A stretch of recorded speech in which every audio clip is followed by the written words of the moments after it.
Right, welcome to another video. Hello. We've done Vapnartak today, haven't we? We've just got back. It's always a good show. There seemed to me today to be less people there and less traders. I don't know what the official take on that is. We didn't do, there's a lot of people far more better than me than videoing the shows and reporting on it, so we didn't do that. What this video is for is just about what we bought, really, wasn't it? We didn't do too badly. I went down to visit the Empress stand. I wanted a couple of the little four-wheel drive mules that with a 105 recoilless rifle on. I wanted a couple of them, and I wanted to get just see what we're like tree-wise. I can't make them myself, but it's obviously it's one of those things where it's quite time-consuming, and if you can get them reasonably cheaply, I'd rather just buy them, to be perfectly honest. Nice trip down from here. It's not too far, is it? I think we did about an hour 40. There's obviously loads of parking there, and we did a quick speed march to a local cafe, didn't we? Because we got there quite early.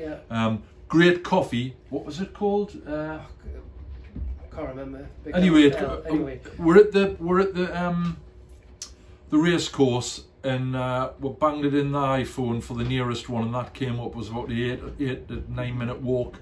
Coffee was great, but when we got out the shop it was lukewarm, which is never very good. Anyway, so we got in there straight away, and we're sort of done by about 12ish, weren't we, really? Yeah.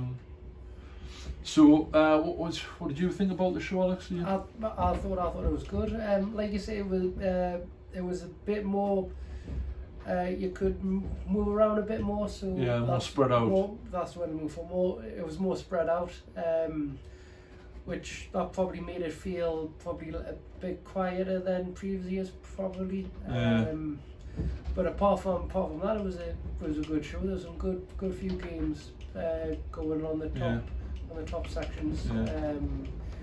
We tried looking to bring them by, but it was too busy somewhere for you. But it was good, yes. Right. Definitely. Okay, so what we'll do now is we'll have a quick dodge down to the bench and have a look at quickly just have a look at what we bought. Right. So first up, I apologise a bit for the wind. It's blowing a hoolie up here, and if there's any noise in the background, that's what you can hear. So we're stuff that we got from Vapnartak. Picked up 4 of these trees. They're from a company that I hadn't heard of called the Tree Fellas. I'll find a link. I'm pretty sure they'll have a website, and I'll find a link so you can have a look. Basically, £5 each. You can see they're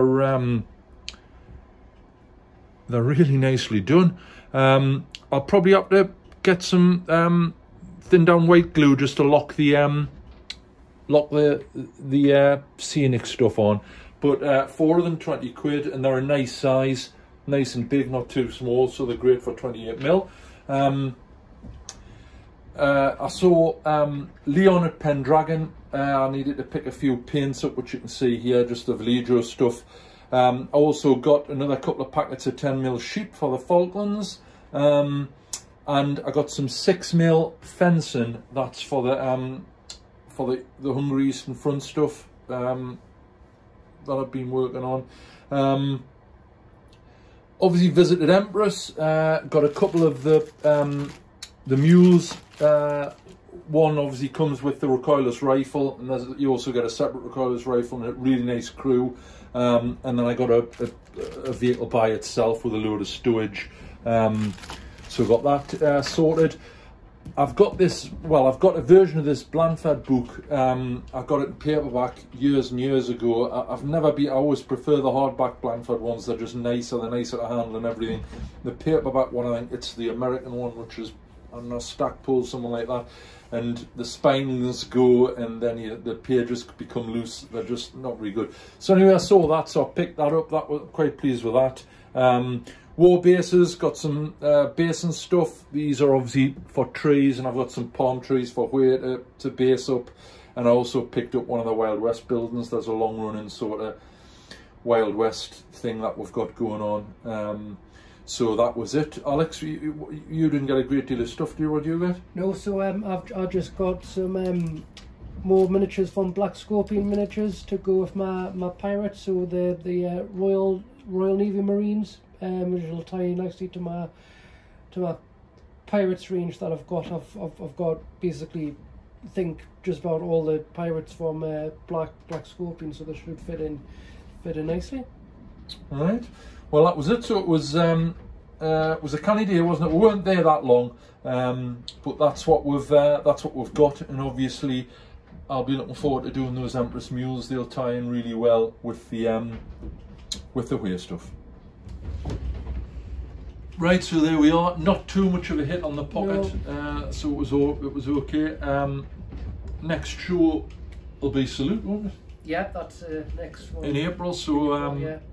Bizarrely enough, it's actually cheaper for to fly down with British Airways, isn't it, rather than get the train. So we're flying down again, and we're in the Premier Inn, rated Excel, aren't we? So we'll be there. We'll obviously do an update prior to that, in relation to if anyone's in the hotel and they want a nut and a pint, that would be good. So we're still working. I'm still working on the Huey thing. The reason that building's been delayed, I use a lot of the blue craft foam, and I very stupidly effectively forgot to prime it. I normally for MDF buildings I normally use Halfhead's grey spray primer, which has obviously got some sort of whether it's some sort of acrylic something obviously in it, because it's affected the blue foam quite dramatically. So I toyed with the idea of ripping the building off and starting again, but I'm not going to do that. So what you basically do, courtesy of Uncle Night Shift, who Alex subscribes to, who's a really top-notch 135th armour model. He does buildings. He does tanks. He's really good, really good. So what you use on the buildings is to my basic grey putty. You thin that with their thinner. You might be able to use alcohol and basically paint that over the top. That seals it, so if you spray anything like enamel or oil-based paints on, it won't affect it, won't attack the foam. But it's not too bad. I think we'll probably get away with it. I've started painting the pavements and the concrete sections, and that's come together quite well. And obviously it hasn't affected the building itself. It's just sort of the pavement area. But I'm not gonna take it off and do that. I know for future that's the thing. Yeah. Right, so that's it. Anything else, Alex? Or? So what I'm doing, I'm still doing my Huey helicopter. So the crew's done. The pilots and the gunners are painted. I've just really got to probably paint it now. I've got a few decals that needs to go on. And just go from. It's one of those awkward things, isn't it? Where you're gonna because he's having the doors open, all the crew compartments open. For airbrushing it, you're gonna have to mask all that off. But we'll get that sorted.